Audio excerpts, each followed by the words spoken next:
మనం నిత్యం నుదిటిపై విభూదిని ధరిస్తుంటాం కదా, కానీ విభూదిని నుదిటిపైనే ఎందుకు ధరించాలి? బ్రహ్మ రాసిన రాతను విభూది మారుస్తుందా? దీని వెనుక ఉన్న ఆధ్యాత్మిక రహస్యం ఏంటి? ఈ రోజు ఈ విషయాల గురించి మన వీడియోలో తెలుసుకుందాం. విధిరాత, విభూతి శక్తి.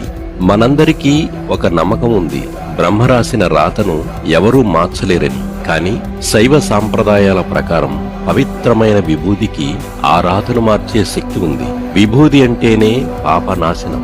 మన కర్మలు పాపాల వల్ల ప్రతికూలంగా మారినప్పుడు శివస్వరూపమైన విభూదిని ధరిస్తే ఆ పాపాలు నశించి విధి యొక్క ప్రతికూల ప్రభావం తగ్గుతుంది. అంటే మన భవిష్యత్తును మనం మెరుగుపరుచుకోవడానికి విభూది ఒక దైవిక మార్గం. త్రిపుండ్రాల రహస్యం ఏమిటంటే, విభూదిని 3 అడ్డరేఖలుగా ధరిస్తాం. దీనిని త్రిపుండ్రం అంటారు. ఈ 3 రేఖలు 3